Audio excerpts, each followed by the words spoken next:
Welcome into GulfSportsNet.com, everybody. Doug Holton with Coach Fred Riley. And, Coach, NFL Draft Round 1 on Thursday night. It was exciting. And the number 1 pick, Kyler Murray, the Heisman Trophy winner out of Oklahoma, going to Arizona. It's a little bit of controversy about that pick. People going back and forth. What did you think? I think it's a system draft. I mean, if Cliff Kingsbury wasn't the coach in Arizona, he wouldn't have gone to Arizona. I think it all depended upon how the draft fell. Quentin Williams could have been the number 1 pick in the draft easily if the right team had the first pick. But Arizona was going to draft him. It's a system.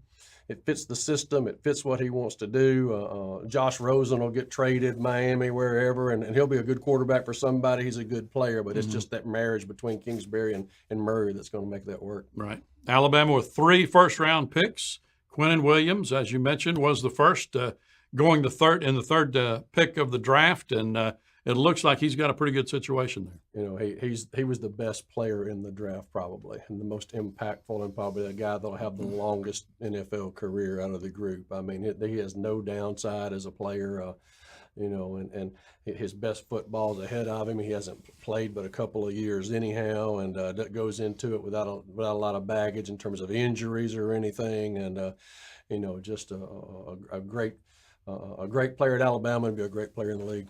Jonah Williams also going in the first round for Alabama. The guy I really like, though, Josh Jacobs, who came on, wasn't a highly recruited guy out of high school, but came to Alabama, and boy, did he make an impact. I mean, he is a wrecking ball going down the field. I think a 3-star guy out of college for what that's worth, or out of high school. And all 3 guys. You had the best defensive lineman, if not the best player in the draft. You had the most versatile offensive lineman in the draft come out of Alabama, and the best all-purpose, do-it-all running back.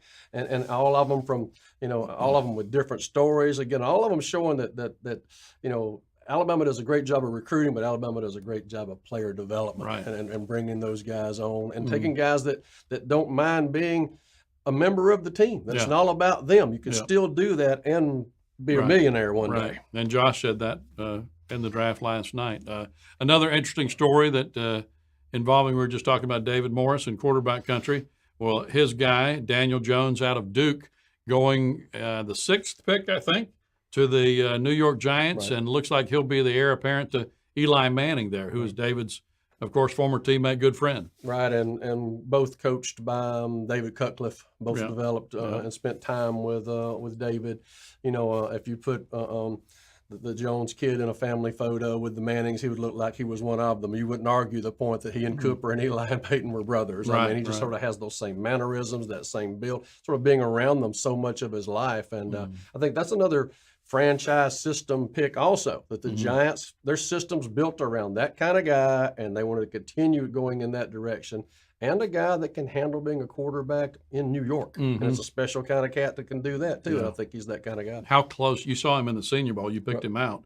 How close do you think he is to being ready to play in the NFL, or will Eli have to kind of bring him along gradually? I think that's the great thing about it. And from what I've seen, that reports are that Eli's throwing the ball and moving better than he has his entire career. I think they would love to have him there for a couple of years and be developed and be brought on, and then 3rd year sort of step in and be the guy. We were talking also about some of the other schools in Alabama. Alabama State has a guy that was picked in the first round of the draft, and not a lot of people saw that one coming. Kid that comes out of Monroe County High School, was a quarterback out of high school, goes to Alabama State, grows into an offensive lineman, and gets picked in the first round. And again, still goes to show that if you can play, they'll find you. Right. I mean, wherever you're at, you can find a spot. They will find you if you have what it takes to play in the league. Just like college coaches will find you no matter what high school you're at, if you have what it takes to play. And that's a great story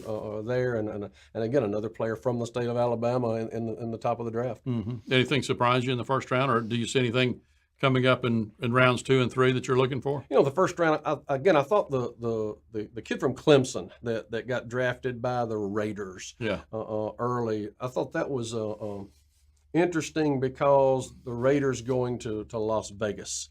And I think they're looking for guys that are high quality character guys along with players. I mean, a lot of people give lip service to that, but you got college guys that can't go through the weekend in Livingston without getting in trouble. Now you've got guys that are going to be in Las Vegas on the team, and they're going to need those kind of guys to do that. And they had a couple of picks that were sort of really high character guys. So I think that's what they're looking for. They'll have an interesting coach to play for as well in Las Vegas. And I did the Manning Academy for 10 years down there with those guys, and Coach Gruden was there a couple of times, and he's a funny sucker. There's no doubt about it. Yeah. All right. Again, rounds 2 and 3 coming up over the weekend. The NFL Draft will be following that, and some great stuff in round 1. We look forward to more over the weekend. We'll see you back here next time and talk some more NFL Draft right here on GolfSportsNet.com.